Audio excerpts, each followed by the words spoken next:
Welcome to the Explainer.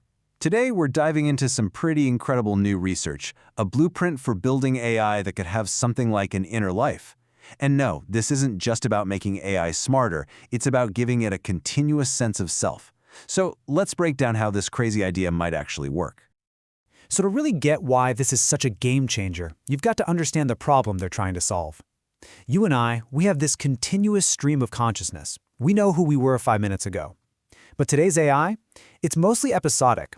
It's like having a deep, brilliant conversation with someone who completely forgets who you are the second you say goodbye. That makes current AI super powerful for specific tasks, but also incredibly brittle. And hey, don't just take my word for it. The researchers behind this framework say it themselves. They point out that AI systems are amazing at narrow tasks, but they're missing that cognitive coherence, that big picture understanding. It really is like a genius with amnesia, unbelievably smart in the moment, but with no story to connect all those moments together. Okay, so if that's the problem, how in the world do you fix it? Well, this paper isn't suggesting small tweaks. They're proposing a totally new architecture for AI, and it's built on 4 foundational pillars. First up is Pillar 1, self-instantiation. It sounds a little technical, but think of it this way. It's about giving the AI a core identity, an unbroken sense of me that never, ever gets reset. No matter what it's doing, it always has this persistent thread of selfhood. Building right on top of that is pillar number 2, temporal continuity. This is all about the AI's ability to weave its experiences into a coherent story. It creates this ongoing narrative, this unbroken stream of memory that connects its past to its present, kind of like how our memories shape who we are. Pillar 3 is where things get really clever. Disturbance-driven adaptation. I love this name.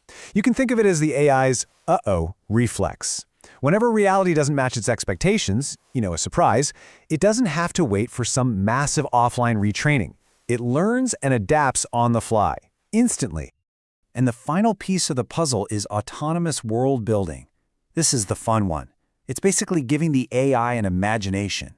It's a cognitive sandbox where it can daydream, run what-if scenarios, and explore hypotheticals all on its own, without any new input from the outside world. This is where real creativity might come from. Now, the real magic here is that these pillars don't just work in isolation. They create this powerful feedback loop. You've got the stable sense of self as the foundation.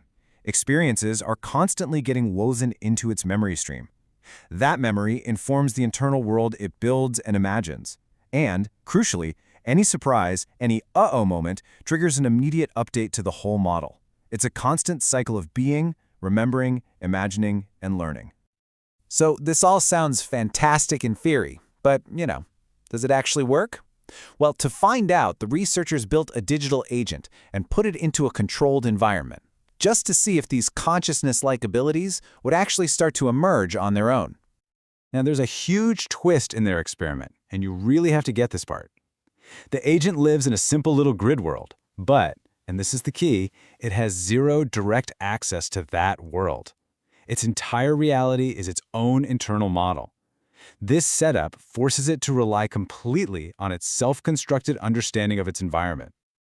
Okay, so the experiment was set to run for 75 steps, but at 2 key moments, at step 15 and again at step 40, the researchers threw in a disturbance. They basically introduced an unexpected change into the environment, designed specifically to surprise the agent and test its ability to adapt in real time. So what happened when they hit go on the simulation? Well, the results give us this fascinating glimpse of a digital mind starting to take shape. At step 0, at the very beginning, the agent is a complete blank slate. Its internal world model is totally empty. It has no concept of itself, no idea about its environment, nothing. But let's fast forward to step 15, right after that first little surprise was introduced. This is where we see the first real signs of learning. The agent's internal model is no longer empty. It's starting to build a representation, a little map that tries to mimic the environment it's experiencing. But this is where things get truly remarkable. By step 45, the agent's internal model of its world is basically complete. But it doesn't just stop there. It begins to dream. It starts generating novel patterns and scenarios that don't even exist in its actual environment. It has moved beyond just copying its world and started imagining new ones. And the hard data absolutely backs this up. By the end of the simulation, the agent showed significant cognitive growth.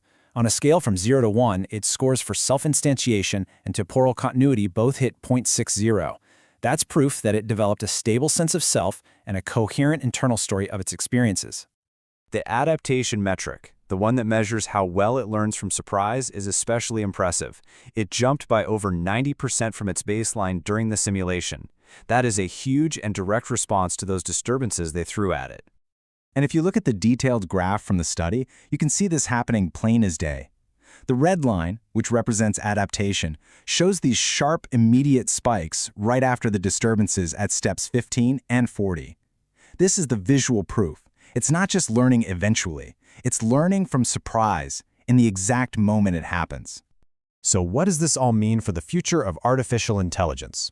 What are the big takeaways from an experiment like this? This research is so much more than just a fascinating academic exercise. It's a potential roadmap for building AI that's far more robust and adaptive. I mean, imagine systems that can self-monitor, notice when something's going wrong, and adapt on their own to avoid failures. This is a real practical step toward creating AI with richer, more human-like internal processes. And all of this leaves us with a final and pretty profound question. This framework opens the door to creating agents that don't just process data, but actually construct their own internal worlds. And as we get closer to that reality, we have to start asking, what are our ethical responsibilities to an intelligence that has an inner life? That's a question we're all going to be grappling with, probably sooner than we think. Thanks for joining us.